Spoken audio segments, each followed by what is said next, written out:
when I got back to the Creeping Death tour, I like got in the van and like immediately went to sleep. And I woke up and we were in like Buffalo or something. And I turned and I saw like a maple leaf. And I was like, how the fuck did I get back into Canada? And I was like so mad.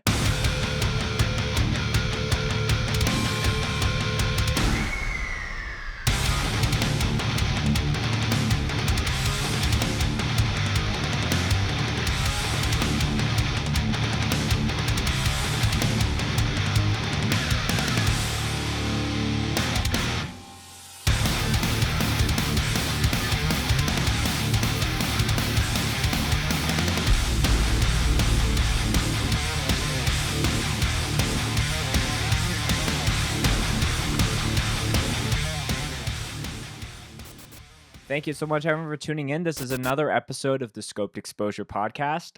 We are welcoming on a good friend from California, someone I've been really excited to have on the show to chat, and I think this has been a long time coming, but I'm very excited to be welcoming Jesse of Abrasion and Momentum on the podcast today. Thanks for joining me, my friend. Yeah, man. Thank you for having me. I'm stoked to do this. Absolutely. I think the thing that really started to build this snowball of us, doing this interview was, seeing Momentum at Hold Your Ground Fest. I was very much looking forward to seeing Abrasion, but unfortunately that was not in the cards this time around. Yeah, that's Um, we have a tendency to do that. yeah, but even the Momentum set is like chaotic as the leading up to that, which I'm sure we will talk later in this episode about.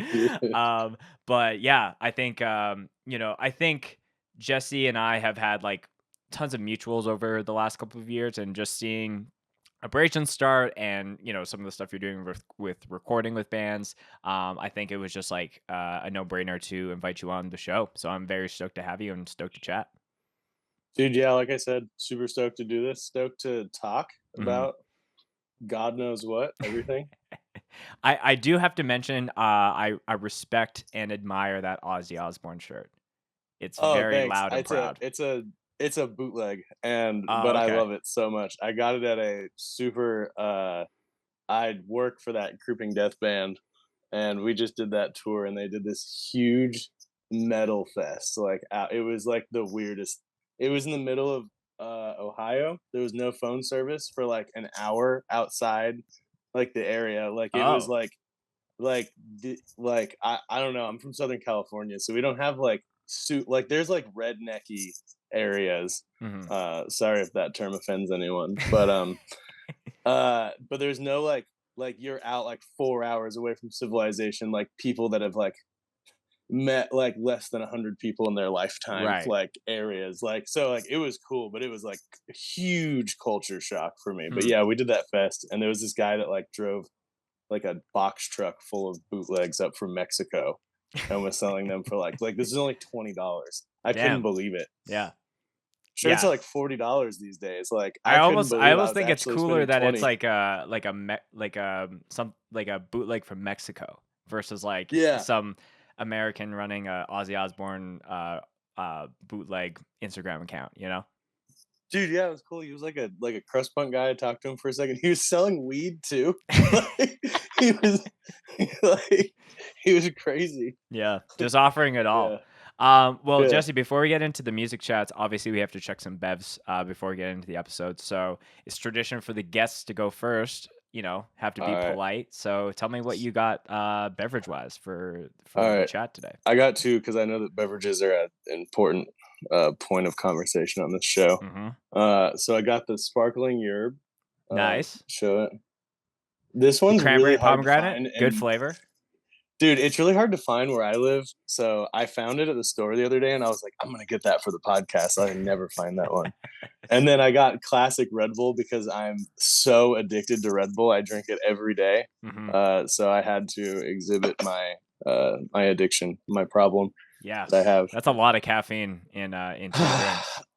I'm I'm kind of a psychopath with caffeine. I need to slow down like by the time I turn 30, but right now I'm just living my best life Yeah, with caffeine. I'm living my best life with just Obscene amounts of caffeine. I love that. I am not having any caffeine myself because I just had. I'll show the. I've never really shown the remnants of a past bev, and maybe it's because Uh-huh. I don't want to expose that I record multiple episodes on one day.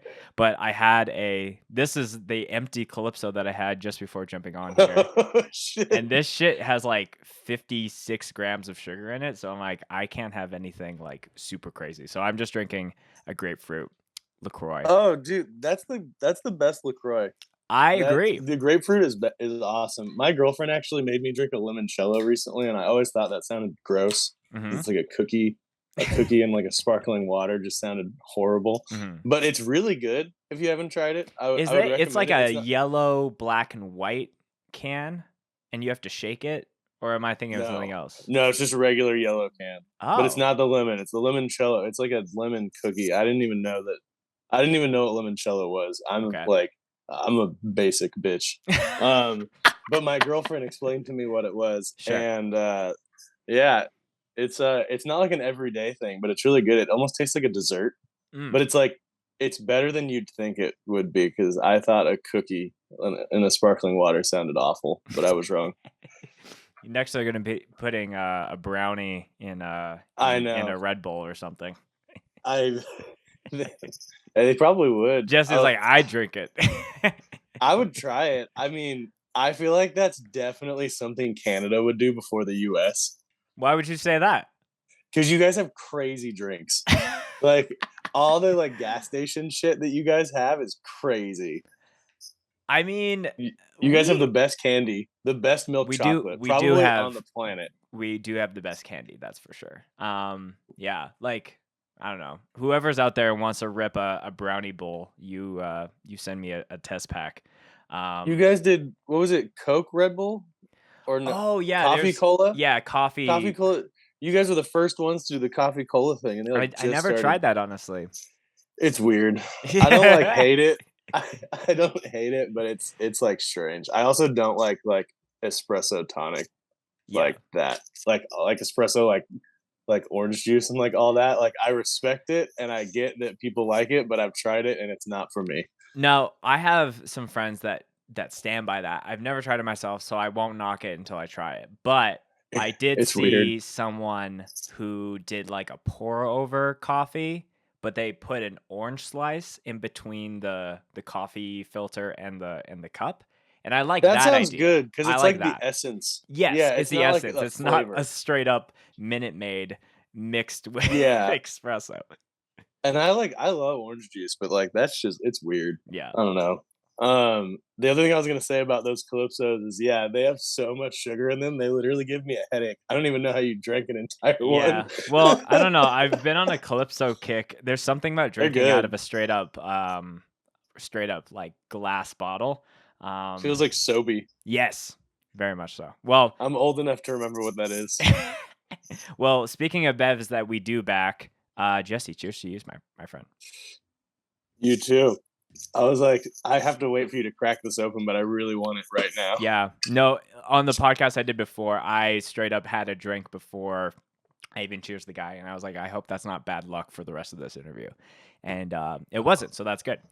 So Dude, I also haven't had any caffeine today at all, so I'm like jonesing for it. fast forward to the very end of this podcast, and Jesse and I are just screaming. Well, Jesse's screaming, and I'm just like, "What's happening?" What's funny is I told my mom, or not my mom, I told my girlfriend. Do you remember like SOS? You know, like SOS booking in LA, of course, like Nate and yeah. X. They were doing like the interviews over quarantine, and they did. I'm pretty sure it was Backtrack, and I'm pretty sure it was the two of the Smiths brothers, and they just got fucking hammered. Like they were so drunk. Hmm. And I told my girlfriend, I was like, I might buy some like vodka and just make vodka Red Bulls the whole show. Hmm. And she convinced me that that was irresponsible. So I'm just doing caffeine. I mean, it's been funny because I've been thinking a little bit about if there was ever an opportunity that this podcast to do like a live show or like something in person, and I'm like, would we do it where people could get intoxicated and get just super wild? But that's a whole nother Do tangent you because do you drink? yes. Oh, you should definitely do episodes where you and the guest just get fucked up for like an hour. Like I honestly like like Drunk History, like Hmm. that show.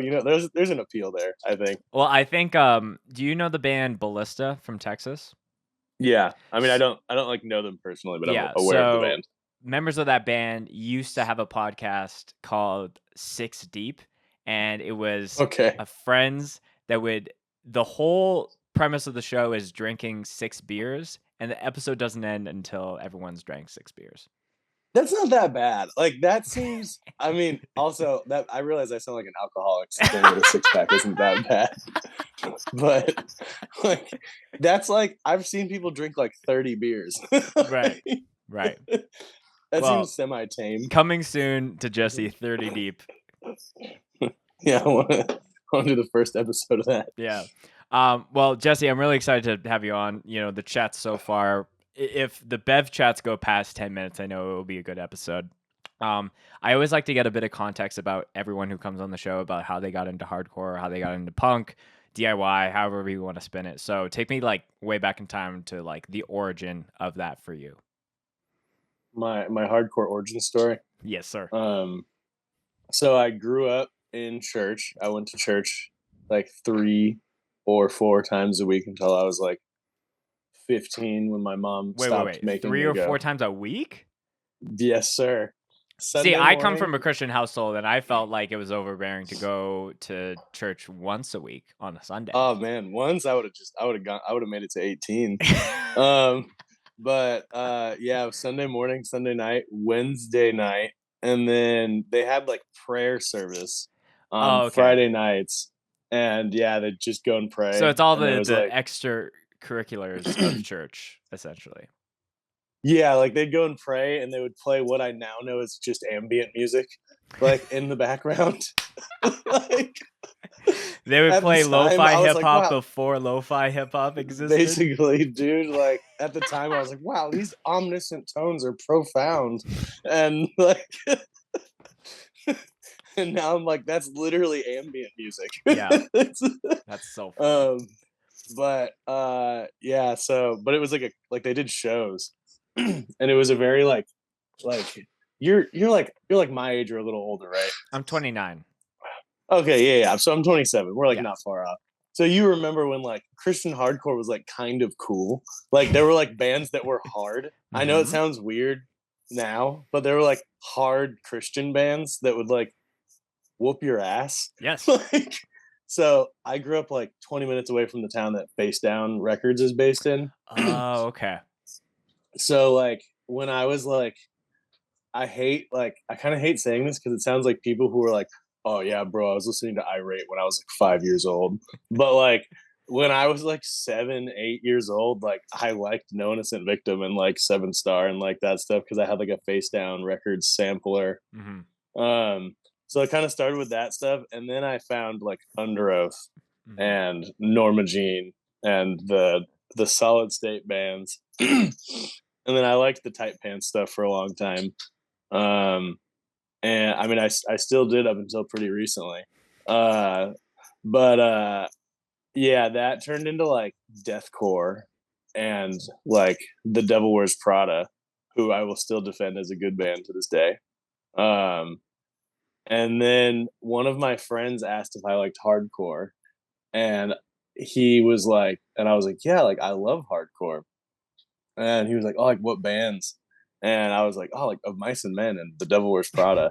And he was like, "No, like that's fucking whack. Like that's not hardcore." Right. And he showed me like Trash Talk and Trapped Under Ice and Have Heart, and like that was it. Like Hmm. after that, I mean, I still like metalcore stuff, but that's like how I found like true Yeah. whatever, like real You're hardcore, like, like oh, this whatever. is mislabeled. Let me move that over here and print off this new thing. Yeah, so I mean, like I said, like I don't have a problem with metalcore, honestly. I mean, I don't really like modern like gent pop. The like what metalcore is now is kind of strange to me, but like I like metalcore a lot. But then like yeah, like Trapped Under Ice and like Ceremony and like that like era of bands like changed my life for sure. Yeah.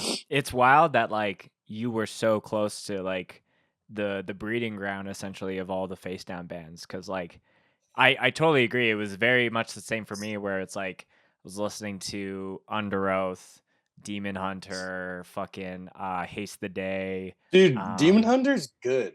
Demon I Hunter went is good. Thank I you. revisited Thank you. I revisited that band the other day, and I remember when I was like 15 being like, "Oh, this is like corny, like Mayhem Fest, like bullshit." Hmm. But I went back to it the other day, and I was like, "Dude, this band is awesome. Like, this band is so sick."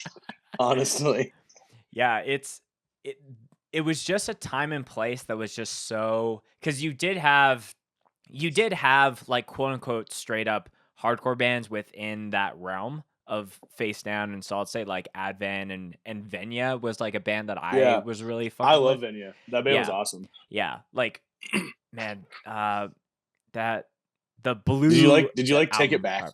Take It Back. Oh man, Yeah, yeah. you're really So like taking me that was back like now, pun intended. yeah, dude. I loved that stuff. Hmm. So yeah, there was just like so much good, like, and it's why I've talked about it in a couple times on the podcast, but it's like Face Down does exist still, but it's like I could not give two shits about what they are doing, because like the bands, it's, to me maybe it's more of like a legacy label now, where they're paying Yeah. homage to that, but like anything new, I'm just like, what is this, and why is it a thing? But Well, it's um like post for today face down. yes, yes, I think yeah, there's kind of like that's kind of For Today is almost like the Infinity War of that universe, you know? Yeah, It's like yeah, no, for sure. For today, like changed everything. I Mhm. mean, and what's funny is like, I mean, I won't lie, like I liked their first two records. I know everyone shits on that band for like For good totally reasons. valid reasons, but like, I mean, they were like fucking huge. Like Mhm. they were so big Yeah, at a certain point. It was kind of wild. yeah. Yeah, and I think it was all time and place, and yeah, like I still accredit a lot of those bands to be good, and like, did you ever listen to Means? Oh yeah, I love Means. Mhm. I love Means a lot, and I really like Continuance, the band that the Yes. singer did after. Mhm. Yeah, Um, I've had Dylan on the podcast to talk about Means, like, because I Means watched is that. I watched that last. You episode. I did? thought that was Damn, awesome. that's Yeah, no, I awesome. thought that was so cool. Yeah, so their last Winnipeg show was my real first hardcore show. Oh, And that's awesome. so yeah, like getting to talk to him, and this is a tease for a future episode, but I'm gonna be having Matt, their guitar player and singer, on the podcast Oh, the coming guy up. that did like the manly singing vocals. Yeah, the manly singing Dude, vocals, yes. he was like the Canadian version of the guy from Evergreen Terrace. Yeah. Yeah, because it was everyone else in that area was just trying to like falsetto, like sing as high as humanly possible, and he was like, "No, Yeah, I'm just I gonna." thought it was cool Yeah. because I grew up on like Evergreen Terrace, and that dude had straight like fucking like butt rock vocals, and I don't even mean that in a bad way. Like I love that band, Hmm. but Yeah, Evergreen Terrace rips, but yeah, like I think without those bands and those labels, like I say it because I know that there's so many people that are currently in hardcore that came from that like wave of stuff through the late 2010 or the early 2000s, I guess. yeah, yeah. No, I mean the I don't know. I hate to be like kids these days, but like kids these days, like they don't like, and I totally get it because Christians are corny. But like at one point, like Christian hardcore was kind of cool. Like there was Mhm. a lot of cool bands, and I'm not even talking about like for today. Like No Innocent Victim is like a hard ass hardcore band. Right. Like Seven Star is like a hard fucking band. Hmm. Death So Star certain eras are hard. Other eras a little sillier. yeah. Yeah, and yeah, like Impending Doom, if you want to go down Yeah. more Oh, that dude. route. Yeah. Nailed Dead Risen is insane. Man, you I know that we could spend so long just on this topic, but I want to make sure that we cover as much ground as Yeah, possible. yeah, no, for sure. So I know that you reside in California now, but you didn't grow up there. So Yes, you're I did. Oh, you did. Oh yeah. Where'd you think I grew up? Well, you were mentioning like the face down era, so I was imagining somewhere around the East No, Coast. It's out of Fallbrook, California. Oh, man, I'm showing my it's been a day. But Oh, dude, people, that's okay. People don't know I like wiki facts about yeah. Face Down. Yeah, Like, yeah. So, okay. Maybe I'm just confusing a couple things. You know, I I've used to live in honestly Philly. I think it's mainly that and also thinking about my I didn't go to Facedown Fest ever, but I went to Sunshine Fest, which was like the Oh, other okay, yeah, yeah. Christian like Was hardcore it in the? It festival. was in the States, right? Yeah, I was in Wilmar, Minnesota. So I would Yep. drive from Winnipeg down to that. So you grew up in California.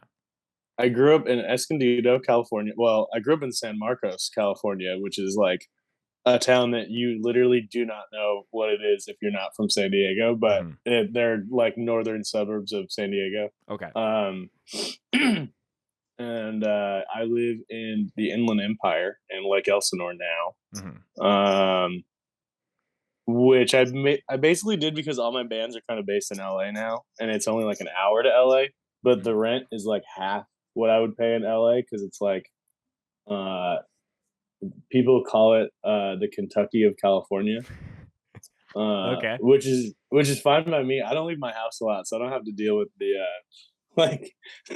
It's pretty crazy. I went to the first time I went to a Walmart, I saw a dude with like a huge swazi and like a Aryan Brotherhood tattoo. And I was like, dude, yo, this is where I live now, I guess. Man, that okay. So, okay, we're getting a little off the rails. Yeah, yeah, sorry. No, you're good. So, you grew up. All this stuff is happening when you're going to church like 3 or 4 times a week, willing or not. Yeah. When did? So here's the question: did you feel like the only band that I can start needs to be a Christian band, or you were like, "Fuck that! I just want to be in anything." Oh, well, when I was a kid, I was only allowed to play in Christian bands. Like my family would like like they had to know all the members of the band, like preferably members of our church. Yeah. Um but yeah, I started playing in bands when I was like 12. They weren't good. My first band kind of sounded like Attack Attack. We had like keyboards and we would jump in place to breakdowns and do all that sort of thing. But yeah, that was like Christian, and then I think by the time I was in high school, like my mom would had like chilled out a little bit. So I was playing in bands that like were not Christian really. Like they'd have like members. Hmm. I never wanted to play in Christian bands because I don't know, being pigeonholed in like that world always seemed like silly to me. Hmm. Like I always admired Under Oath for like not sticking to just the Christian scene. Hmm. Yeah, and I think even at the time, like finding people that all like wanted to do that, like you're making your options so small at that point. And Um, everyone who I realized everyone who plays in Christian bands, like they're like they're like I'm not like religious, so I don't care, but they're like not. Most of them are not like super like non-sinning. I oh, guess like the more I played in Christian bands, the more I was like, dude, all these guys fucking they get drunk and like right, smoke cigs and like they say fuck, right. like like. Yeah, So it's after I funny you realized say that, I that was like, why? because way many moons ago, Gideon and Hundredth were on tour together, and I was wearing a windbreaker, and one of the filling guys like noticed the brand or whatever, and we were talking. He's like, "Hey, like the bands tonight need a place to stay," and like I think I was like 16 at the time. I was like, "Oh, you could stay with my parents," and so I Was that brought the when like they were touring on Costs, like the first Gideon record? I think Milestones might no Milestones hadn't come out yet, so it was just Cost, which I think is a fantastic record. Yeah, I liked that band at that Yeah, time for sure. yeah. And this is back when Hundredth wasn't a shoegaze band as well. Yeah, yeah, yeah. No, they were still like really simple Shai Hulud. Yes, yeah, very much so. So they came to my house, and it was just like I think that was opening my world. It's like, oh, people can quote unquote be in a band like that, but it doesn't need to be so like for today esque where everyone's having prayer circles and Bible study. So Dude, that shit's funny because like I grew up near like Sleeping Giant. Of Like they're course. from like not far from where I live now. And like, dude, I would go see that band and they would have like praise and worship like intermission in the middle of their sets. And like even when I was still like religious, like I was like, dude, like this is kind of weird. Like we're at a hardcore show right now. Mhm. Like Yeah. but you know, more power to them. Yeah. Yeah. So, starting to play in these bands, what was like? Because I think a lot of people who are tuning in to this know that you played in a band called Sea Space Cowboy as well. But Yes, I did. before that, were there any significant projects before joining that band? Not really. So when I was 18, I basically started I like hit up everybody I knew and was like, "Do you need a fill-in? Do you need a merch guy?" I just wanted to tour. Like Mhm. I I don't know why. I wanted to tour like it was a drug. It's funny now because like I do love touring, but it's like not as cool as I thought it was then, that's for sure. Right. Um and then like we were going out of pocket to like get to shows and like sleeping either in the van or like on concrete floors at like some punk dude house. And I loved it. I thought it was the best thing I'd ever done. Like I couldn't fucking believe how cool sleeping on concrete was. Um but yeah, so I did this band called Recluse, which is the first band that I like toured a lot with, and it was kind of like cursed. Okay. Um like dark hardcore, like deep kind of D beat. Um and then are you familiar with bands like Orchid and like Jerome's Dream and like Seisha and Page 99? No, not as much. Okay, it's No. like 90s screamo, like weird, like it's like punk mixed with like emo and it's like really gnarly. Vane is influenced by a lot of screamo bands. But they're not one. I wouldn't say that they're just a screamo band. But I got into that world and that's kind of what I did for a while. And then I met everyone from Space Cowboy through playing like emo and screamo shows because that's where they came from. Right. And then that band, I think I'm trying to remember exactly how the timeline was. Recluse broke up. I started my band Letters to Catalonia, which was like the first band I did that like had any sort of like success. I mean, we were not big. We were playing to like maybe 50 people a night. But at like that point, doing like 50, 60 people a night on tour was like crazy to me. Sure. And we didn't have to spend money to tour, which was like crazy to me at the time. So I did that band, and then I basically started a band that was supposed to have two singers, and it was like a joke. And I wrote an EP for that band, and then the members of four people that are actually all in Space Cowboy now because all the original members quit, and then they came back semi recently. So Oh, all the okay. members that are in right now wrote a demo, and it was like it was fine. I was like playing bass on the demo, and then the other band that we were supposed to do didn't work out. And they were like, "What if we use the EP that you wrote for this new band we're doing, CU Space Cowboy?" And I was like, not really thrilled on the idea because I just wanted to do the other band, but I was like, I'd rather do that than it not get used. And that was the yellow 7-inch that Oh, we okay. put out. That was the EP that I wrote for the other band. Mhm. And then that did pretty well. Um, we did a split. We got a little bigger, and then yeah, we got signed to Pure Noise and did the the touring thing. Was it during like you were mentioning how touring now is like like playing shows in all parts of the world is dope, but like you at I think everyone getting into this shit, they're like, I want to tour 300 days of the year. I want to be away from home. I want to do this whole thing. I And then you used to be do it that and you're guy. like, oh, am I actually built for that? I don't know. I think it's like I think a huge part of it is getting older because like I used to just not have bills. Like I would just live at my mom's house, Yeah. and I had like a beater car that she gave me when I was like 17 that had like 300,000 miles on Mhm. it. And I was like, I know I'm going to tour and I'm not going to make any money. So I'm just not going to have expenses. But like, you know, like the older you get, the more you're like, huh, I like want to not live with my mom. And we're like, I like, like that would be cool.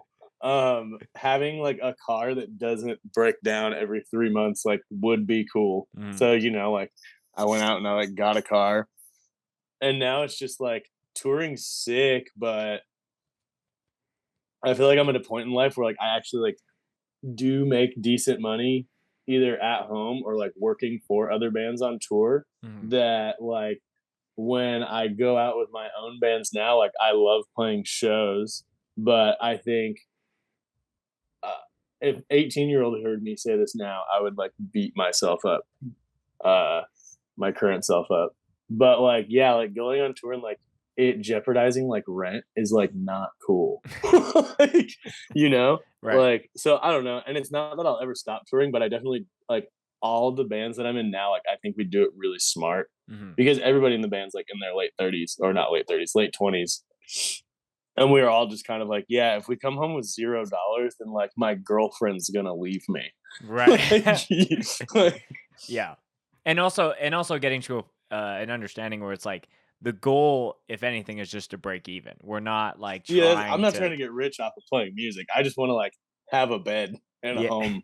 like, Yeah. And there's definitely times where opportunities arise and you have to like, is this worth losing money over, or like, making an exception? But for the majority, yeah, like if I feel like once you do it, you'll kind of know if that is your lifestyle that you want to do. But yeah, everyone at the initial point is like, this is all I want to do. And then you're like, oh, I actually enjoy having a job that I can come back to versus I have to quit and then find new work and then repeat the cycle every time I want to yeah, no, go again. the cycle that you're talking about is also like so soul sucking. Like it's insane. Hmm. But I mean, dude, if I had like 60 grand, I would just go on tour and like blow all my money on touring and I like wouldn't care. But Right. I like don't have 60 grand. Right. That's definitely something I see with like some other bands, like obviously like Strife coming up for like Scope 5 year. They're all like just grown ass men that have jobs yeah. and families. So it's like, yeah, we're just going on.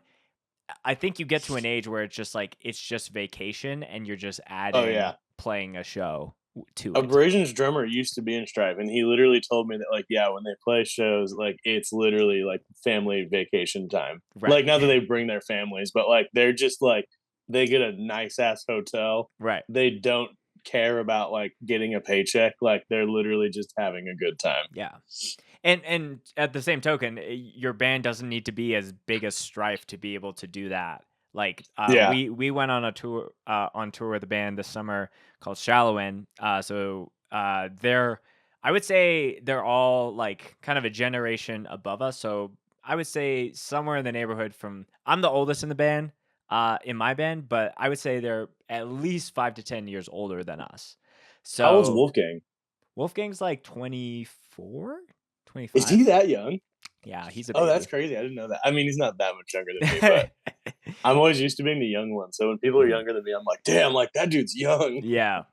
But like for them, they're like, yeah, we have enough money to rent a car for the entire tour, like have a hotel every single night, just be super chill. And we're like the young band being like, okay, we gotta borrow a van from someone, or we're sleeping on people's floors, and we're doing all this. I think it just Yeah. becomes different when you get older and you can like, oh, I have money and stability. Well, with Momentum, like Space Cowboy was very like we came from DIY, so Mhm. like it like we didn't start like we refused to get hotels until our manager at one point was like, "You guys are making like X amount of money, like you're fine. Mhm. Get a fucking hotel." Right. And we finally were like, "Okay, maybe we'll get a hotel." And then we're like, "Wow, that was really nice. Mhm. We really liked that." um, so for a long time, it was like really rough. But then with Momentum, it's like the complete opposite. Mm. Like everyone in the band is very like everyone wants their like morning routine. Um, everyone's like down to like spend a little more on like a hotel. Um, and I think it's more just about like staying sane on the road because like Momentum doesn't argue. Like Mm. I've never seen, I mean, I haven't been in the band that long, but like I don't think they even argued a lot before I was in the band. Like everyone's always in like a really good mood. And I think a huge part of it is the fact that like we prioritize like having like a normal day. Mhm.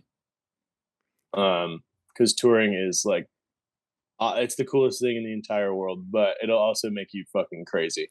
Right. Yeah, I think if you can add some know what you actually value, not like you have to make your tour as bougie as possible because a lot of people Yeah, I that's mean, not we're even still an in like a option. band, Yeah. you know, like But if it's like I need to hit a dope coffee spot if we can, then like prioritize that.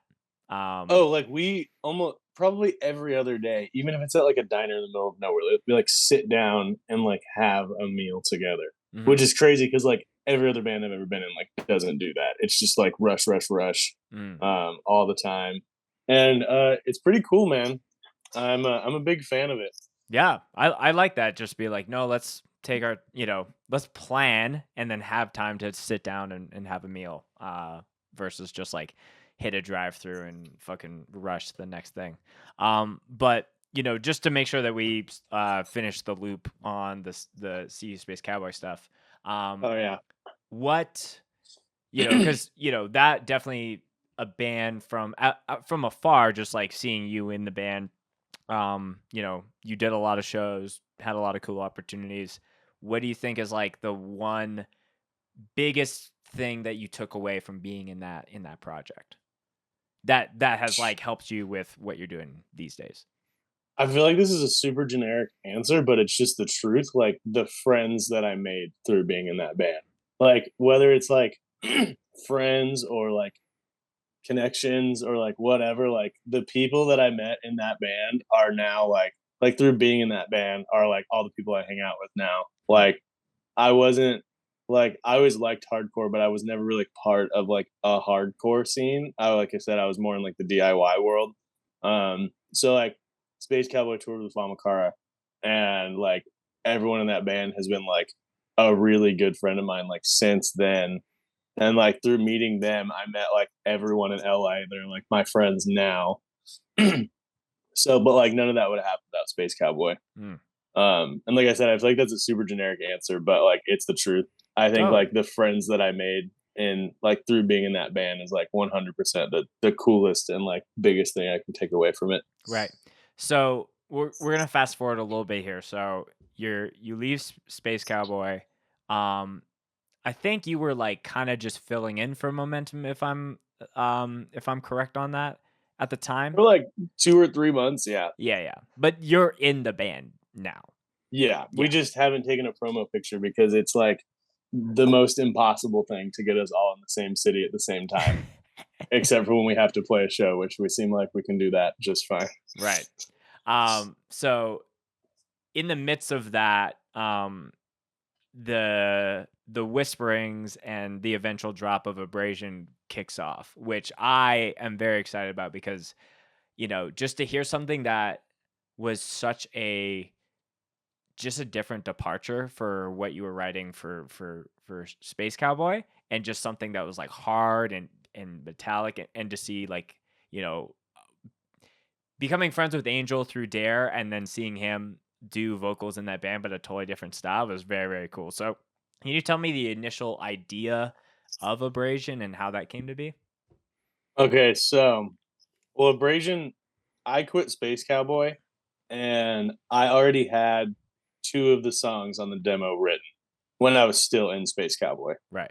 Not they weren't for Space Cowboy, but I was like when I lived in Philly, Abrasion was supposed to be me and two dudes from Foreign Hands, and then Xavier that plays guitar for Simulacra and Gridiron was supposed to sing. Oh, Um, okay. that was the original lineup. Right. But we like never played a show or anything. Like I was just writing songs in my room and like sending them to them.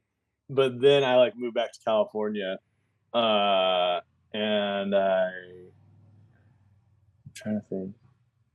Oh, so I we did the last big tour I did with Space Cowboy was that Knock Loose headliner for Mhm. their like record release, and then I moved back to California. I think a month later we did like a 4 day tour around Tid the Season, like the Every Time I Die holiday thing, Yeah. and that's when I quit. Was like after that tour, And then after that is pretty much when I was like, I had met Adam, Abrasion's drummer, because he was like gonna be in Space Cowboy, but it just didn't work out. But I just really like Adam. Um, and we just started doing Abrasion. Like once I quit Space Cowboy, I texted him and I was like, I basically was like, yeah, I just quit. Like like the thing that was supposed to be my like forever thing. So Right. we have to do this band like right now because I We like need to do need this to do band something. yesterday. Yeah. Yeah. So yeah, then we started doing Abrasion and we put our demo out in April of 2022. Or sorry, of 2021. No, 2020, sorry. And Yes. that was like the first month of the pandemic. So we put our demo out and didn't do anything for a very long time. Yeah. But yeah, we have that EP that we put out, I think 6 months ago, Mhm. which is basically what we were working on all of like pandemic. Yeah, and I think, there was definitely records that came out in the first few months of the pandemic that were already, like, in "This is coming out," and it was like, "This has to come out because we have to stick to it." Yeah. But I think the Abrasion demo was like, oh, everyone's at home just writing. And you like you said, you already had majority of this stuff before pandemic projects were even a thing. But Yeah. I think for me that was like one of the first things. It was like, oh, people are gonna start like doing that, and like, and then you see like Pain of Truth and like all these other shit just start to pop Dude, up. Pain of Truth, 200 stab wounds, and like they're like huge right now. Right. And they were like a COVID project. Hmm. So yeah, no, it was crazy. Hmm. So, I guess like influence wise for the Abrasion demo, like I guess because you're on the one side of the coin with this screamo like kind of stuff, did you just want to swing the entire like not the 180 per se, but like just go so far into this like more metallic kind of hardcore, or like was there a specific sound that you've been trying to hit for a while? So kind of. So with Space Cowboy, when I wrote the early stuff, like the stuff that sounded like MySpace grind stuff, Mhm. like that was like a joke to us. So like that, like we literally started the band because we thought it would be funny to like rip off the bands we liked when we were in middle school. We like it wasn't people were not supposed to like that band. Right. Like when we started like doing well, like we couldn't like fathom it because like that was not in the cards. Sure. Um, so I mean, I did like playing that stuff, but I was kind of over it by that time. I was just kind of like I said, it was like a funny thing. And then when we switched our sound to like melodic metalcore, like the last record I did was more like Misery Signals influenced. Mhm. I really wanted to do that stuff, but probably before I was even in Space Cowboy, I got really into like vegan straight edge metalcore. So like Archangel Mhm. and like Congress and like Day of Suffering and like all that stuff. And I really, really want to do a band like that for a long time.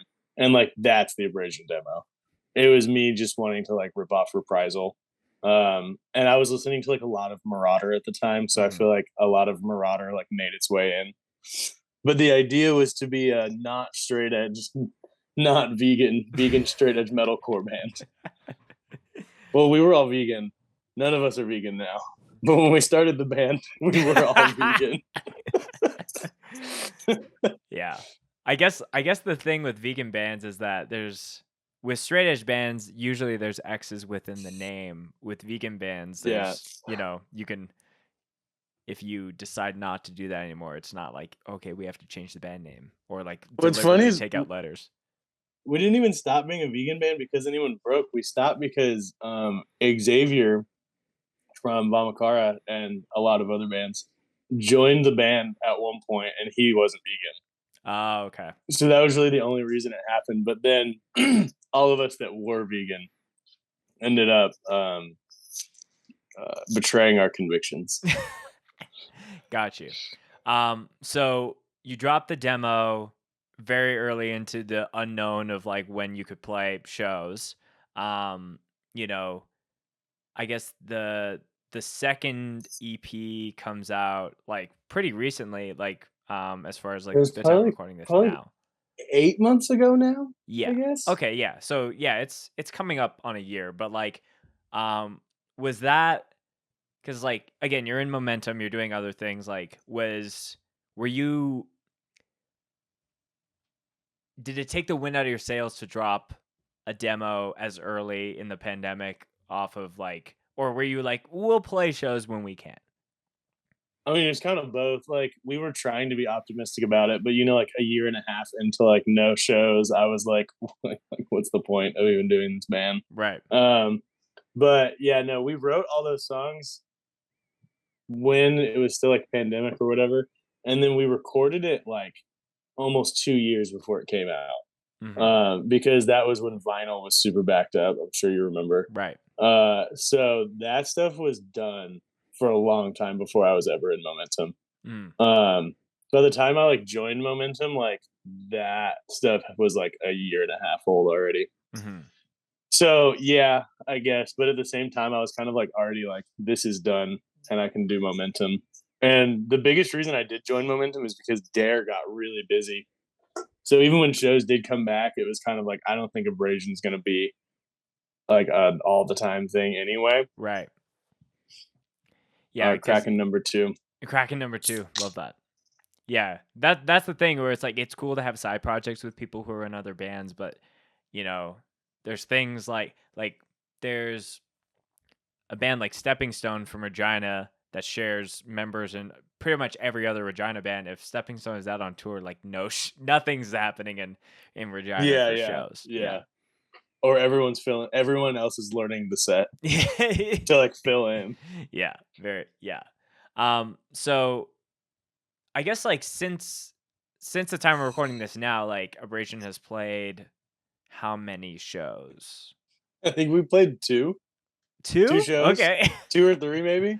Yeah. Dude, we're just always busy. Well, because now that I'm in Momentum and Adam does Twist of Cain, Mhm. like between Dare, Momentum, and Twist of Cain, like we're just always busy. Right.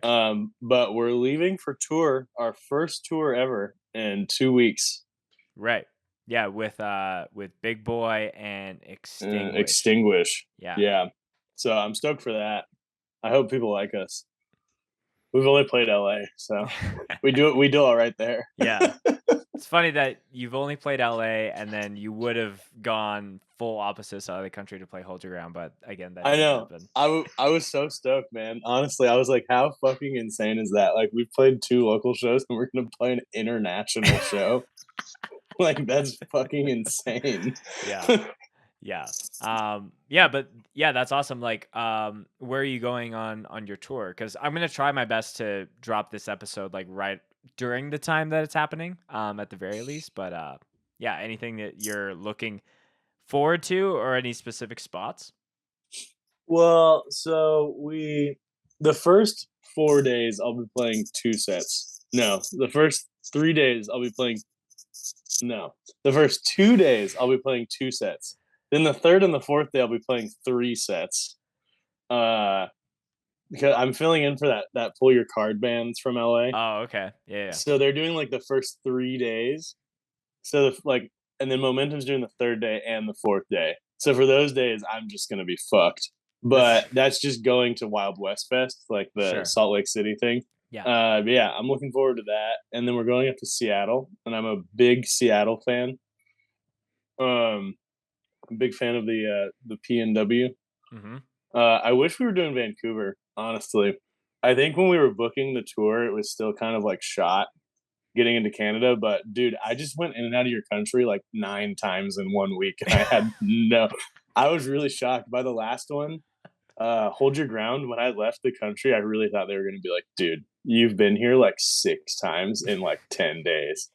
Because I was on the Creeping Death tour, went into Right. Vancouver, came out for a couple of days, went into Toronto, played Montreal, came out, and then I went back in for Hold Your Ground like 3 days later. Mhm. And I was really surprised they didn't give me a hard time. They're like, "Who why are you here so Dude, much?" dude, it was like kind of insane how much I was in Canada, dude. What's funny is when I got back to the Creeping Death tour, I like got in the van and like immediately went to sleep. And I woke up and we were in like Buffalo or something. And I turned and I saw like a maple leaf. And I was like, how the fuck did I get back into Canada? And I was like so mad. Like nothing against Canada, but I was like, why are we back in? This is my like I've been here so much. I've overstayed my Um welcome. What's with but it this was like it was just because it was teleporting close to the van? border. Yeah. Yeah, but I'm sorry, what was your question? I totally just got off track. No, you were talking about the tour, but yeah, you were mentioning Oh yeah, yeah. some Seattle. Yeah, spots. we're going to Salt Lake, then I think Boise, then Seattle, then we're just coming home the West Coast. Yeah. Um I like just literally like 4 weeks ago just did all of that. So I'm not necessarily like it's not like I'm seeing anything for the first time, but I'm definitely really stoked that Abrasion is playing all those places for the first time. Yeah. Yeah. Yeah, and I think like your guys's I don't know, there's not as many metallic bands that I see like really going out and doing those kind of things. So I'm stoked for that. Speaking Dude, of yeah, we no, want to no, you tour. go. We don't want to be like a fest only band if possible. Yes.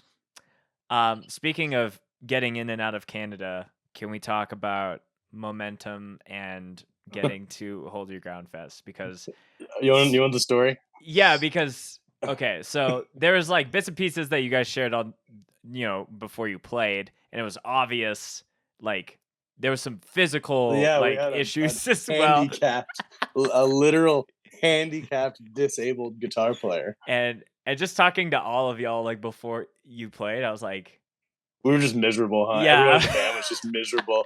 We know you. I felt bad for everyone, and then I felt bad that for anyone that talked to us because we were all probably just in a bad fucking mood.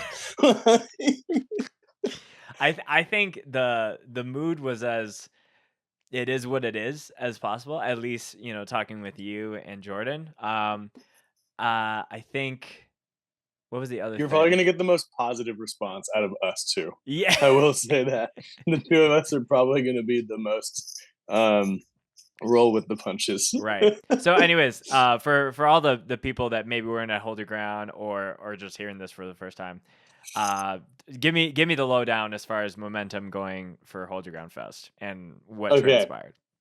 there's like a lot of what's the word? Layers, Uh, yeah, there's so many layers. Um, what's that movie where they like go into all the layers of your dreams? Inception. It's gonna be like that, but momentum trying to play a Canadian hardcore festival. Um, so I was on tour on the Creeping Death tour while this is all happening. So I didn't get there when a lot of the shit happened. I was at the fest, like Mhm. where I got the shirt, that like full terror assault. All right, so I'll start with my canceled flight. So we're like 10 minutes outside of the area where remember how I said there's no cell phone service Yes. where this fest is? We're coming up to it and the service is like dwindling. It's dwindling. You like see it, you lose it, it comes back for a second. And then all of a sudden I got a notification that my flight's been canceled. Like not moved, just canceled Mhm. because of like a faulty airplane or something. So I was like, oh, that's cool. So then I texted Jessa, who you know, Yes. um, Friend of the show. and I was like, yo, because she like they covered our flights. Like that was basically like our pay. And I was like, yo, like all this is in your name. Like, I don't know what to do. And she was just like, I'll figure it out. I'll figure it out. So that whole night I didn't have service. Like, I didn't even think I was going. Like, I literally was like, I don't think I'm playing this fest. Like, but also I didn't have cell phone service. So as all the shit that I'm about to cover that was happening to them, I had no idea until like 3 a.m. when we left the festival. Then I got like all of the texts from all night at one time. I found out the Queen fucking died because the Queen died when we were at the fest. Like, You're trying to figure out, hey, can I play this fest? Oh, by the way, the queen died. what's funny is Dalton, whose stab wounds front of house in TM, was he texted us. He's in the Creeping Death like tour chat because he hung out with us for one day and we just love him. And we were in the group chat and somebody said something about the Queen dying and they had just left the festival and he was like, wait, the fucking Queen's dead. we had found this out like 12 hours before, Right. though the rest of the world found it out like 5 hours before we did. Uh, and we just thought it was so funny that like everyone's gonna leave this fest and be like, the fucking queen died. um, but anyway, so I'm at this festival, and then, so now I'm gonna go into what was happening with the other parts of Momentum who are already in Canada at this point. Uh, Gage, our guitar player, jumped into the 3 foot part of a pool without reading the 3 foot part and broke his leg because he thought it was like 10 feet, but it was 3 feet. So So he he he just had the jumped. deep end and the shallow end mixed up? Yeah, I just think he didn't look. Like I think he just sent it like members of Momentum seem to do.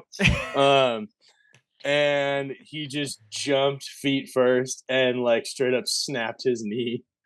Um, and so that happened. Our drummer left his passport on the airplane that got to Canada. So they basically carried Gage up. And for anyone who doesn't know what Gage looks like, he's not a small man, but they carried Gage up to the hotel room and like propped his knee up or whatever because we didn't have time to like go to like Canadian hospital. Like he literally raw dogged reality until we got back to the States. So Um, funny that you didn't have enough time to take advantage of our free healthcare, and you just had yeah, to suffer like an American until you're the going irony, back. dude. The irony. Um, but so those two things happen, and the next day Josh has to go sit at like the embassy for like 6 hours, and he got like an emergency passport just so he could come home. I'm trying to think. Oh, Jordan had these like I think they were like $600 running shoes, and he like was walking down the hotel steps with boxes of merch and like clipped his foot on one of the stairs and like tumbled down like 12 stairs or something with the merch box. And the reason I point out how expensive his shoes were, the sole ripped off the entire bottom. They're like $600 Nikes. Oh. And so he's like a little handicapped himself now.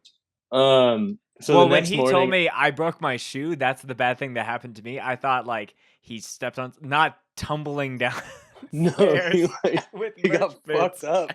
Yeah, dude.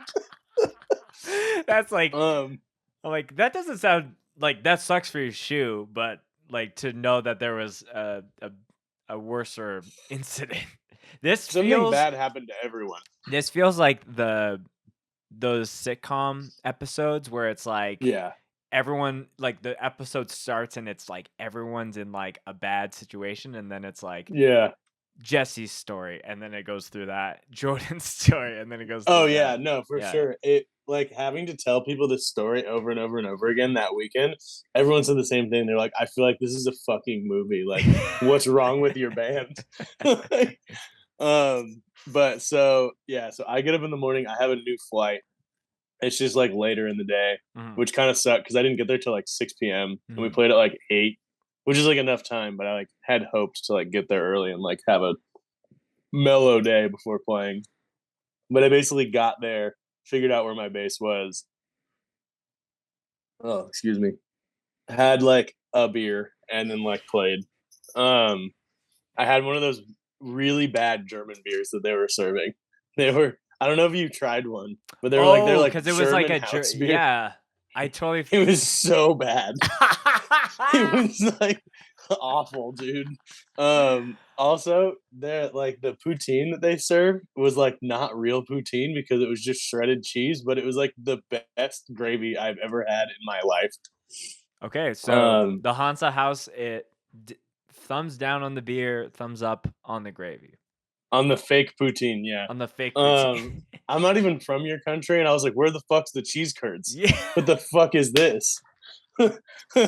Yeah, that but does sound sus. but the gravy was crazy. It kind of tasted like top ramen, but in like the best way possible. Um, but so yeah, I get a new flight. I get into town. Our guitar player, not the one with the broken leg, but the other one, had some drinks, and he drank more than he thought Bargain he for? did. He was so fucked up that we thought he got roofied. So to bring this all full circle, I get in super late. I dealt with the canceled flight and uncertainty. Mhm. Uh, Gage breaks his leg. Josh has been at the embassy all day. Our guitar player is fucking hammered, and then we get on stage at this moment. Didn't Gage Um, also break his guitar? the airline broke his guitar on the way back. Oh, I thought it was It on the was way there. no, it was on the. Oh no, it was on the way there. Actually, no, you're right. It was on the way Yeah, because there. he was rocking Yeah, like the Pain of Truth guitar, and I was like, yeah, he was. I you're just forgot about breaking that. everything. You're breaking your heart with all this shit Uh, going on. Sorry, I'm getting a call. Get that out of my face. Oh, there Um, we go.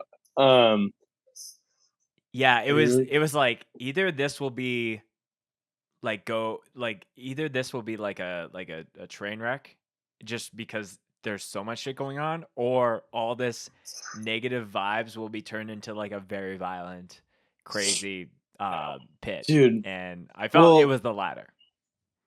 yeah. I mean, kind of. I thought it was a train wreck. Everybody said it was good. Like everyone was like, "Your guys' set was so good," and I was like, "Don't fucking lie to me."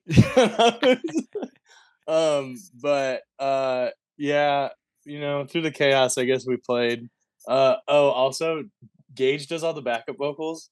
I've done it before because I fill in on guitar and singing when Gage can't be there, so I like have done it. Mhm. But literally, the mic is like side stage, and I'm like getting my bass ready, and Jordan just grabs the mic and puts it in front of me, and I was like, "What's that for? You want me to do mosh calls or something?"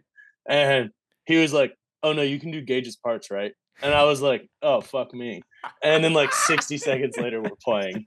Um, but yeah, I'm glad people liked it. Yeah. I didn't, but but I'm glad people got their money's worth. I feel like that's the best way to say I'm glad people had fun. I did. I mean, dude, people people went to go see the fucking the gun band, and we were crippled. Can you help me cock my gun, boy? I'm just kidding. Um, Dude, it was, I yeah. and not to call out your other guitar player who was very, very two sheets to a wind. No, It was, call him out. it was hilarious how, at this point, it's like you guys are the second last band of the night. If it's going, but it was like you guys took forever to start because he was just Yeah, fucking he with the couldn't amp so figure many out how to times. plug his fucking pedals in.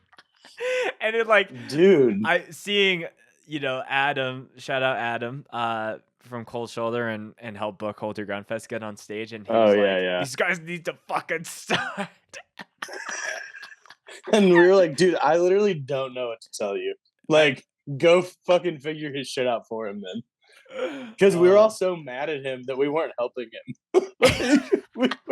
like, like, I was standing watching him struggle, but I was so annoyed that he got that drunk that I was like, literally, dude, figure it yeah.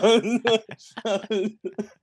And then Lumpy ended up fixing everything for him, and Hmm. Carlos kept fucking with it, and Lumpy would be like, "No, it's fine. It sounds fine. Play."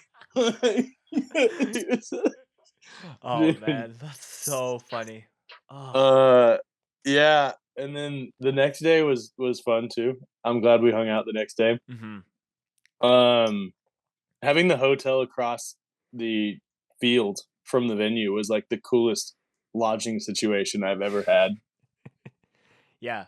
It was wild because it seemed like everyone was in that hotel. I was staying with family that's like 20 minutes away from the venue. Just Okay. so it was like if if I would have known, I'd be like, maybe it's actually worth it to be able to be in this like band hotel. It That was like pretty crazy, dude. Like honestly, like we'd go outside to like go to food or whatever, and like 15 people that you knew were just like hanging out outside the hotel. right. Do you have any hold your own hotel stories that you would like to share? Honestly, not really. We just got really drunk. We just got really fucked up at the hotel and smoked weed a Yeah, lot, and it was awesome. that checks out. Um, Nothing like that crazy. Oh, Carlos actually, no, I do have a funny. okay. Um, Carlos was asleep, and Jordan and our other friend were like fucking with him because he was grinding his teeth Mhm. in his sleep, and it like drives Jordan crazy. Like Jordan can't like handle the sound of teeth grinding, and it's really funny. So he's like hitting Carlos, and then I think like Carlos kind of wakes up, but he keeps grinding his teeth because he does it on purpose to piss off Jordan. And then our other friend literally took Gage's crutch and like slapped him with it, and he's like, "Oh fuck, I'll stop." Uh, and and then he was like, "Oh fuck," and he like ran to the bathroom and threw up. Oh god. Damn. Yeah. Well, I feel like something that is worth noting, but we won't hit on it for this interview because I'm gonna have Jordan from like Pacific come on the podcast in Oh, a few nice, our weeks. buddy, Our buddy. Uh, momentum partner in crime. yeah, but it was funny how viral, if you know, but how viral that moment of that set went as far as like, people sharing it online. Like I haven't even posted my footage of it, but when that happened, I was like, oh my God. But yeah, we're going to talk I about didn't that a even little know it bit was gonna more. happen. I Yeah. had no idea. Yeah. I'm going to ask him directly. Was that planned? Was that just like a few minutes before? But I was mean, I was could that to tell you, save but I'll save how that for that episode. totally. Yeah, maybe we could talk about it a little bit off air. Uh, Um, Jesse, I know another big thing as a part of playing in the amount of bands that you do, you also do like you've recorded a lot of like your own stuff, but also like, the Twisted Cane demo, and a lot of that. So were did were you recording and doing that stuff before getting into bands, or was getting into bands forced you to learn how to do that scale? I think the latter. So if you want my recording origin story, um, there's an interesting twist to it that a lot of people think is crazy, Okay. and it is a little crazy. But so I turned 18, and my one of my really good friends was recording at a studio in my hometown, and he was really good. And I kind of I didn't ask him if I could intern, but I was like, "Hey man, like I kind of want to buy like a little interface, and I just like, could you like teach me some stuff like here and there? Like I just want to like do my own pre-production." Like Mhm. that was kind of like where it started. Like I just wanted to like do demos in my bedroom for my own bands. And he kind of showed me some stuff, and he just asked me if I wanted to intern. But the studio that I interned at was Lambesis Studios, aka Tim Lambesis of Azalea Dying. What? Yeah, the one with the wife. Um, and yeah, so I interned there for like 8 months or something. But then Surprised you say the one with the bounty hunter. yeah, the one with the bounty hunter, um, the fake bounty hunter. Yeah. Oh my Um, gosh, that's crazy. so I mean, yeah, like I wouldn't say that me and Tim are like friends, but I like know. I mean, we don't talk. We haven't talked since then, but like Right. I know that guy. Right. um, but so yeah, I That's interned for like very 8. Christian, hardcore Oh, yeah. upbringing, full circle. Also, dude, full disclosure, I'm from the same town as Azalea Dying. Like, I fucking love that band. Oh, Like, that band's I incredible. fully like I separate the art from the artist 100% on that. Like, nothing. They could not do anything that would make me stop listening to Shadows or Security. Like, that's literally not happening. Yeah.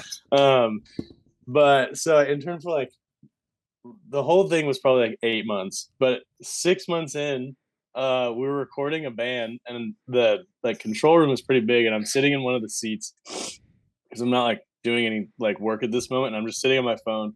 And then somebody from the band that was also sitting on like the couch was like, "Yo, Elmo, stop for a second." And he stopped, and he was like, "I just read a news article that said that Tim tried to kill his wife, and he is in custody right now." So I like found that out when I was like in his like the studio that he owned. What the fuck? Yeah, like I was interning when that happened. You're like, Um, am I guilty by association being in this dude, recording studio? it was it was weird. I mean, I never like cops didn't like question me or like any of the other like staff there. Right. Um, But, but yeah, like, no, it police was like showed up at the crazy. studio? No, Oh, no, okay, no, they never came. okay. Um, so yeah, we like tried to that happened and he was like going to court and we were still kind of like recording stuff, but he started like having to sell a lot of the gear for like lawyer fees, I assume. Sure. So the studio kind of like dwindled down to like not a lot of stuff and then he just like gave the rental up and then they demolished it with sledgehammers and that was the end of my internship. And then I just did pre-production for like me and my friends' bands for like years. Okay. And then over pandemic was when I was like, I have all the time in the world. Like I've always wanted to like get good at mixing, but I've always been touring so much. So Mhm. over pandemic is like when I kind of like I don't want to say like honed my skills in because that assumes that I think I'm good, but like I like tried to like get better. And then yeah, I did mixing, like practicing mixing for like a year and a half to 2 years because I was always super serious about not wanting to like take people's money if I couldn't give them like a decent product. Sure. Cause like no shots to anyone. I will not be naming any names, but over the years, I've definitely known a lot of engineers who like start too early and then they like are charging and they're just giving people like a horrible product. Mm. Um, Yeah. and I just didn't want to do that. I wanted to like be decent before I did that. So that's when I did the Twisted Cane demo. Mhm. Which is, like, I think, inarguably one of the best demos of this year, and I think a large part of that, like, the band is awesome, but, like, the production of it is, like, fucking tight. Dude, Um thank you, man. I really appreciate that. That was like my first, like I did everything on that, and it was Mhm. like the first time. So I Yeah. appreciate that a lot. I'm still, like, a little shook by you finding out that Tim Lambesis is in custody and you're, like, sitting in his studio. That is Yeah, bananas. yeah. I was gonna vacuum his floors and clean his toilet that night. You're like, maybe not tonight. You have this, like, really odd internship recording experience, and then all that It was shit a great happened. internship, by the way. I learned a lot. Like all the that stuff aside, Sure. like Daniel Castleman, the head engineer, is like a great guy. I still talk to Elmo like all the time. Like it was awesome until you know what happened. Right. But, like, yeah, I guess, like, one of my questions was, like, did any of that like, what was the thing in that internship that made it, even though a bump in the road like that, as far as like, well, now I got to figure out another way to be able to do this stuff.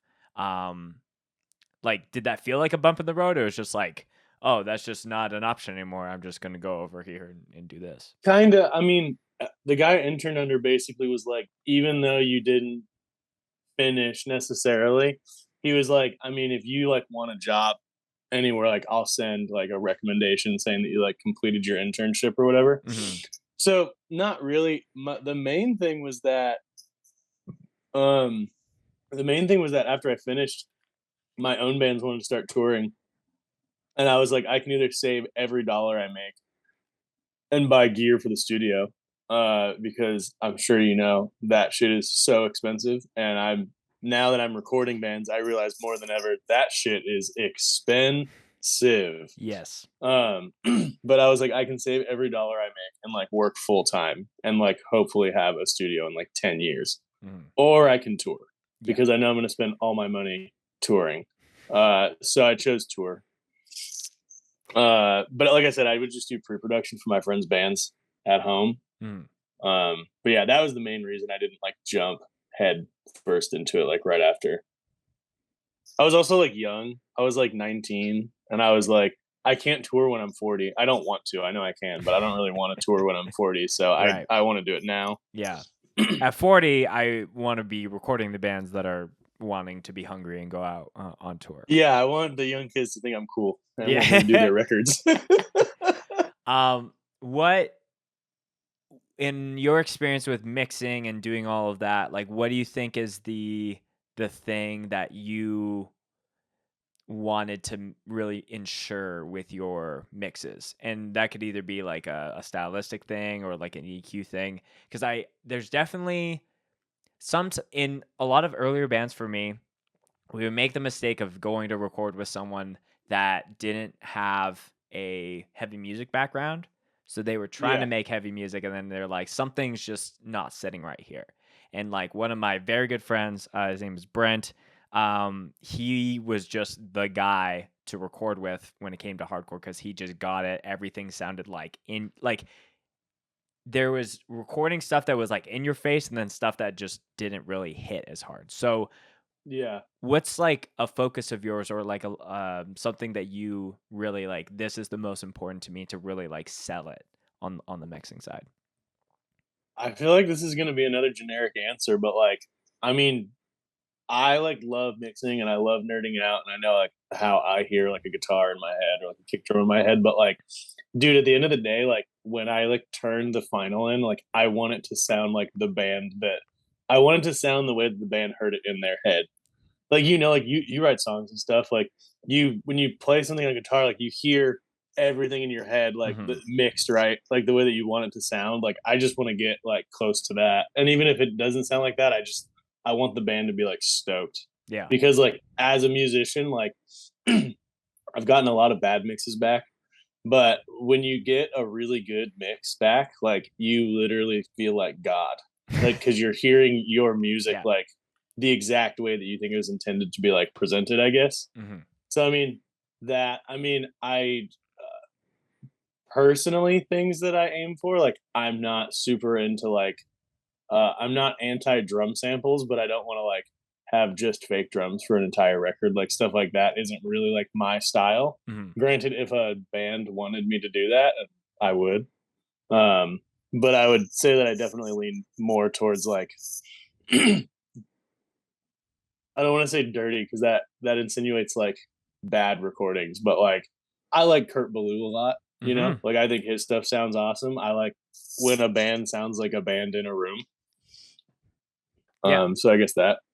Yeah. Especially when it comes to hardcore. I don't think hardcore should sound overproduced. I will Yeah. say that, for that genre specifically. There's definitely like I've been in bands where the engineers like we're using real drums, but I'm gonna use the kick. Like it's just easier to have like a kick sample, so it's like 100% consistent the entire time versus like maybe this one, like. I'll blend it. I always do a sample to blend with the kick, especially if it's, Mhm. like, metal, because in metal, like, you do want the, like, clicky kind of, like, consistent Yes. kick drum, but I never am just like, "Yeah, I'm just gonna delete the original and Right. just use the sample." Yeah. Yeah. I've been a part of records where it's like it's like a 50-50 split, so it's like mixed in between, like you said. Yeah, Um, I feel like a lot of the time that comes out cool. It also, like, depends on the band, like, if I don't think I'll ever do a gag record, but if I did a gag record, there would be no drum samples. right. Well, Like yeah.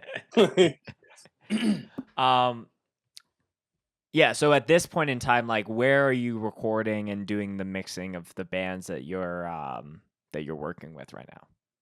So, I record out of San Diego, my friend Alex's studio. You're old enough to remember. Do you remember a band called Lewd Axe? It was on Death Wish. Glued X? Lewd Axe. Lewdacts. Maybe not. No, I They're don't think cool. so. I think you would like them. Okay. They're, like, honestly really sick. It's like mid 2000s, like Death Wish, like kind of cursed influenced hardcore, but a little more like rock.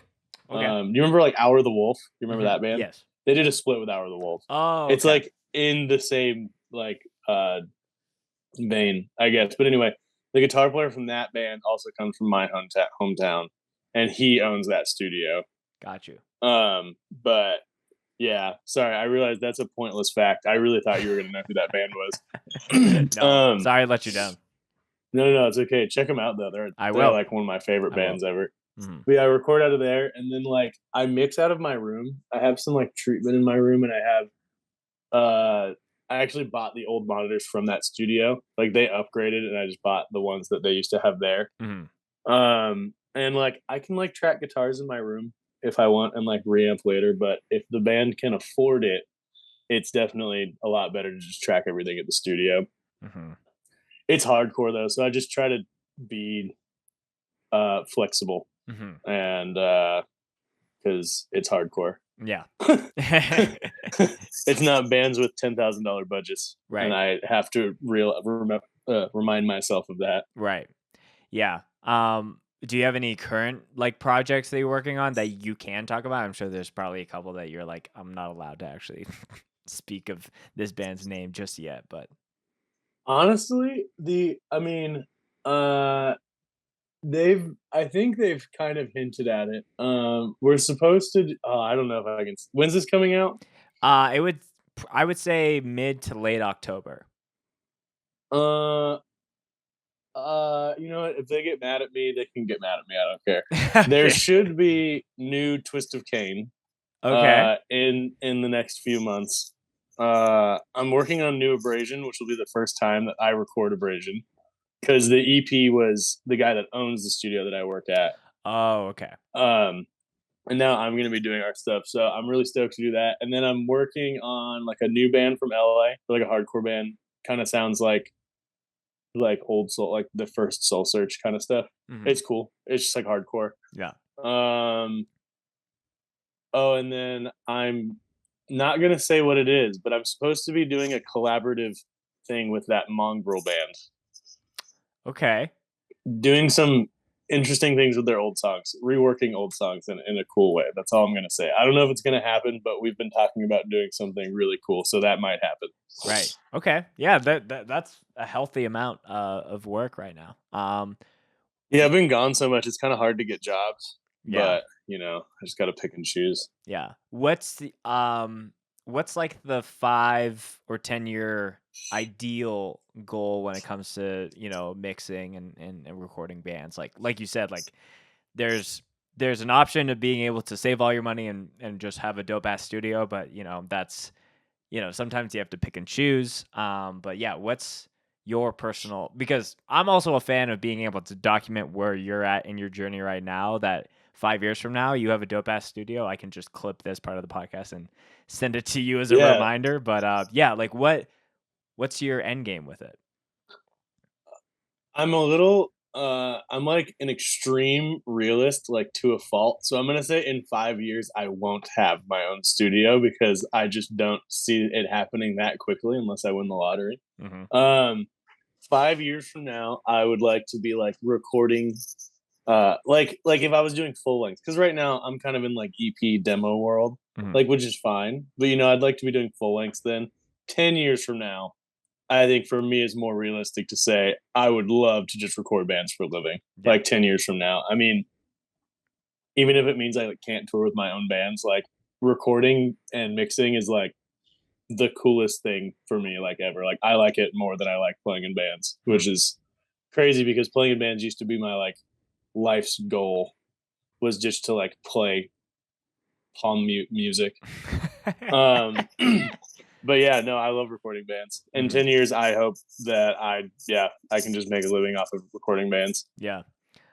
You've mentioned at other parts of this podcast as well about like working with bands, and you mentioned Creeping Death. So, what in that lane are you? Is it mixing or is it something entirely different?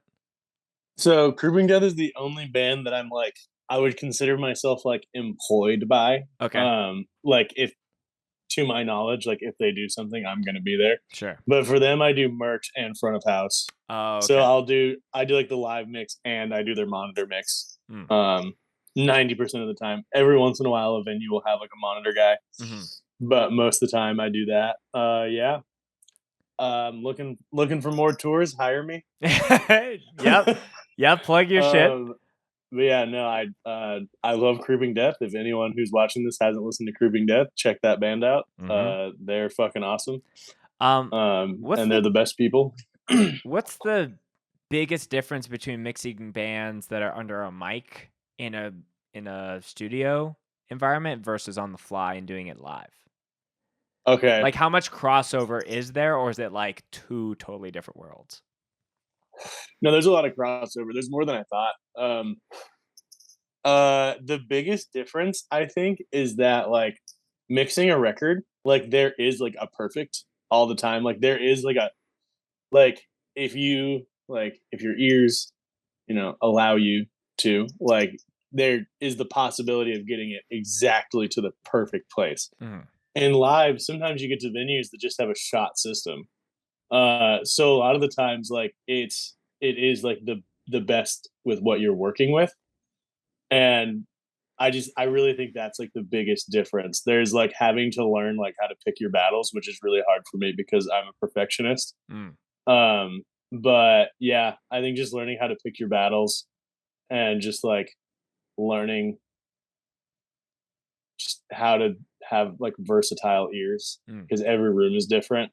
But I will say like all the EQing and compression knowledge and input gain knowledge and like all that I had like was a huge help because I had never done live sound before a week into this tour. I Oh, only got wow. hired as a merch guy, Mhm. but they kept getting really bad like house guys that just made them sound so bad. So like I think after I'm not gonna say what show it was just in case the front of house from this venue is listening. But there was one show where they just sounded so fucking bad. Like it was so insane. And it had nothing to do with them. Like Mm. they're a good band. Um, but like we got in the van and I was like, yo, like tonight was fucked. Like if you want, I would love to do sound for you guys. And Dalton, who I mentioned that works for Stab Wounds, was basically like, you can shadow me. Like I'll teach you how to do like whatever you want. So I kind of just hung out with him during the Stab Wounds set for like 4 or 5 days. And then after that I did my own set. Mm. But yeah, it was cool. I'm still pretty new to it, but I think my knowledge of like EQing and compressing and stuff got me really far really quick. Cool. Yeah. The biggest difference is that you can blow shit up. Like It's hard to blow I've shit up in told the studio. yeah, like dude, my the monitors I have in my room to get them to the point where they would actually blow something, my ears would probably be bleeding Right. because they're like so overpowered like for the room that I'm in. But in live, like some systems just suck and you can't just turn that sub up to where you want it to be because it'll literally catch on fire. um, that's the other thing. Most of the time, the house guy, like a big part of their job is like checking the power amps to like make sure you're not like redlining them. Right. So like that's definitely a big thing. Like there was nights where he'd run back and forth 6 times, like, dude, you're still clipping them, and I'd be like, fuck. And I have to get it to where it's like so quiet that it's kind of weird, but it's just like that's my only option. Right. Yeah, I never thought about it that way where it's like someone's checking on you to be like, "Yo, this shit's about to pop." They're Yeah, like, "But it no, for sounds good, sure. right?" Oh, dude, what's funny is I have a friend who works for a bigger band, and I saw his like sound guy writer recently, Mm. and one of their requirements is like a system that can reach 115 decibels without distortion. And I'm just like, damn, dude, I just need to start putting that on the day sheet. Yeah, that's very cool. There was one other question I had in that realm. Oh, do you have any desire or interest to do like live recordings of like a live because that's something we do with Scoped, like, you know, the momentum set we've, you know, live tracked it, it's going to get recorded Yeah, so it yeah. has a proper mix.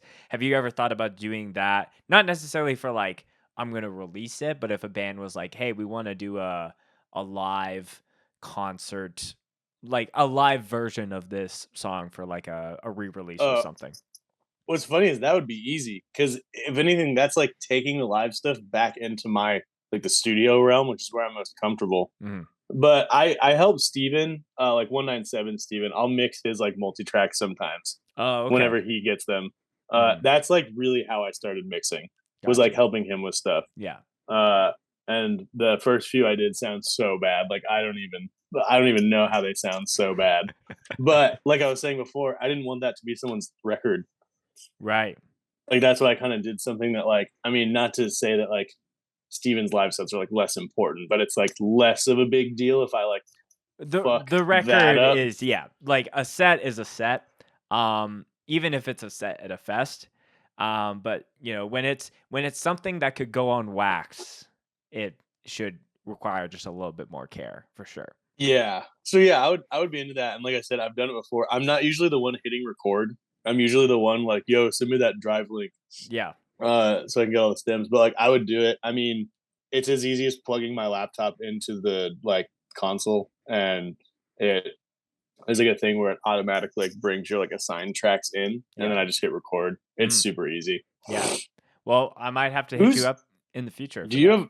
I was gonna ask if you have like, do you have like a guy that does stuff for you guys? So there used to be a go-to person, but then now it's a little bit more like contract per fest.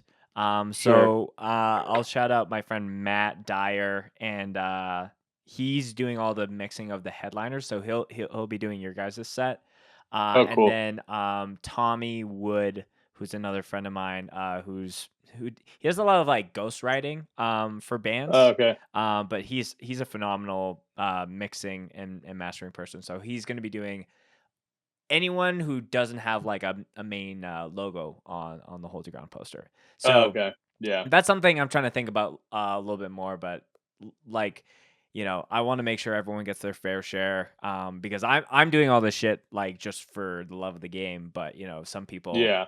are down to offer their services pro bono to certain degrees. So It's hard. I mean, I like me and Steven have like a percentage deal, which like I'm sure you know, YouTube revenue is so low that like it hasn't even been enough for me to ask for money. So I've technically done everything for him for free. right. Which I don't mind doing because like you said, it's like for the love of hardcore or whatever. Um, but yeah, it definitely gets difficult, especially like for me, like charging bands more.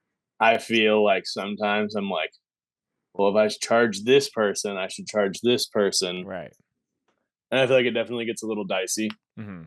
but I do love doing it. I think it's awesome. And I think there's a lot of sets online that don't sound as good as I wish they did. So that's Mhm. another reason that I'm willing to do it because I think live sets on YouTube can sound fucking insane if you put enough time and effort into them. Right. It's a delicate balance because sometimes it's like you want just a little bit like I've listened to some sets that I'm like, this is just like a studio thing, but it's like I can't hear the crowd. I can't hear any of like the Yeah, the things yeah, that make it like a live set. And frankly, there's also shows and sets that I watch that I don't want there to be a live mix because it's like in a burger spot and like it's an ultra yeah. DIY thing. So I want that like really raw kind of feel to it. Um, I don't know if I'm sure you saw the whole like Gel and Scow playing that Sonic a few weeks ago.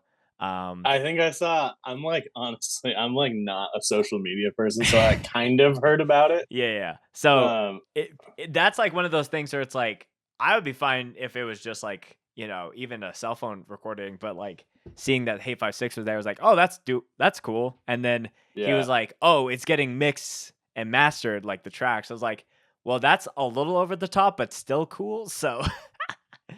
dude, I'm friends with one of Sonny's like mixer guys, and like he's this the Brian dude I'm talking about. Mhm. He's really good. I cannot remember his last name right now, but shout out Brian. Yeah. Um, Shout out to anyone who mixes live hardcore sets and doesn't and even if they charge is realizing that to do that does it more for the love of the game than to make a quick buck. So dude, it's a labor of love for it sure. Like is. it's a bitch. It's like so hard. Like compared to like mixing a band's records, you like track everything perfect. Yeah. And then like live, it's just like when I open up a project for live, it's like an hour of like what went wrong. Like the first thing I do is I go through the entire set and I try to catch like mic movements, Right.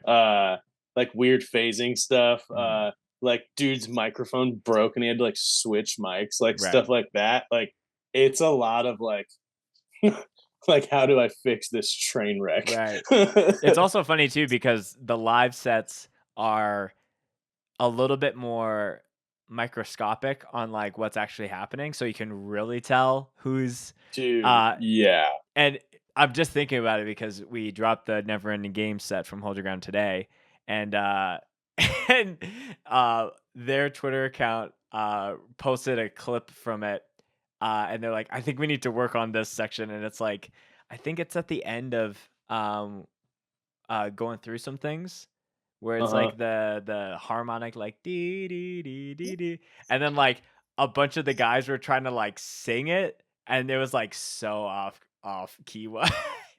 Oh, I'm sure, dude. And he's like, By the way, their set at Hold Your Ground was psychotic. yeah, it was. It was crazy. My favorite It thing was was awesome. like, if there's anything I took away from that set is that during a never-ending game set, not even people who are stage potatoes are safe. Like, because people were like No, full on crowd killing and moshing on stage during their set. It was awesome. it was like I like because like I feel like none of the sets that day were like quite that crazy. Hmm. So I just didn't think I thought that one was gonna be, on par with like all the other sets. Hmm. And I was like, dude, this is like fucked up. Man, well, There was people that were retaining some serious injuries, that's for sure. well, Jesse, we're ending towards the end of our convo. One last question before we start to wrap up the show. We always end an episode, as I'm sure you're aware, with a favorite Mosh related story. So that's anything that's first to your head. That could be something that happened to you, something you did, something that happened at a show you're playing or just attending. Whatever is first to your head is how we start to end the show here. All right, I'm trying to sort through some of these because I feel like some mosh stories are like not appropriate for the internet to have forever. Um, but I have a safe-ish one. Okay, So safe-ish. I when approve I was that. still in when I was still in Space Cowboy, uh, you're aware of like the Garrises, right? Like the Garris brothers. Of course, yeah. Um, Trey's been on the show. Brian's been on the show. yeah, yeah. And then Dallas hasn't yet, but You should put Dallas on the show. He's cool. yeah, Um, Dallas, if you're but listening, DM me. We'll set it up. this is actually a Dallas Mosh story. Oh, okay, even So yeah. So I I think I've only really like met him like one time for a second. We're not like super close, but this is the first time I interacted with him. So I have you been to Spinelli's by chance? I've unfortunately didn't have a chance to visit the Great Spinelli's, but I am fully aware of that legendary spot. So all right, so like bands play like here, right? In this back area. Hmm. And then there's the pizza. I'm sure you're aware of The the pizza don't mosh oven, on the yes. pizza oven, right? So the pizza I'm like here. The pizza oven's like here. And then next to the pizza oven is like all the soft drink. Is like the soft drink machine where Okay, you like put your yeah, cup yeah, and we've all used them. Um and so I'm like playing and Dallas, like I haven't seen him mosh in a long time, but he used to be like a fucking animal. Um and he's like going crazy, beating the piss out of like all these unfortunate souls in the front. And then on the side of the stage where I'm at next to the thing, there's people that are like standing on the sides, right? Like you would at any other show. yeah. So he gets to this one dude, and I'm pretty sure he like grabbed him by the collar and then like went to punch him. But the dude like dodged his punch and he punched the soft drink machine, and it broke. So it was like spraying uncontrollably, Oh right? my So gosh. so this guy is literally getting painted with soda on his With back, but Sprite Dallas is and still like Pepsi. fucking him up, and he's still going, and he socks him like 3 times while he's just getting drenched with soda, and he's just standing there like, oh, soda, oh, Dallas Garrett, oh, soda. Oh wow. Just So that's a good one. covered in root beer and just syrupy sugar cola. And and some injuries retained. Yeah. Yeah, so I'm really that's a good glad you one. told that story because that's way more. That's like super Bev related to like Oh bookend yeah, no, this totally. I didn't even think podcast. about that. But yeah, I haven't like talked to him in a long time. I don't know if he still moshes, but he is slash was a crazy fucking mosher. Okay, well, Also, I don't have any crazy stories, but I want to take this moment to shout out the United States' best mosher, Dom Paban. Dom, the what? He sings for Simulacra. Oh, okay. I just wanted to say I want to shout out the U.S.'s best mosher. Damn. Okay. Well, shout out. Dom Paban, great guy. You should have him on the show. Okay, I got two people I got to hit up after this call to be on the podcast. First, Dom to talk about his mosh, Dallas Moshing and to how fact check Simulacra is the this soda machine destruction mosh story. dude. He's the best mosher. I think Simulacra is like the best hardcore band ever. So yeah, he's got it all going on. Okay, well, Jesse, this has been a super great chat. Anything you want to shout out? Anything you want to plug, or anything you want to send the people off with before we go? I'll just I'll take this moment to shout out my friends' bands. Listen to Twist of Cain. Listen to Pull Your Card. That if you haven't watched the new Law of Power video, that shit is literally insane and on par with any Marvel movie. Yeah. Shout out Scoped Exposure and Hardcore. Shout out hardcore. What the Yeah, fuck is up, hardcore? Hardcore is cool. It ruined my life, but it's really cool. Wise words to end the show. Jesse, you're a homie. I appreciate you coming on the show and chatting with me, and I'm looking forward to when we cross paths, hopefully soon. Yeah, dude, absolutely, man. Thank you again for having me. This was awesome.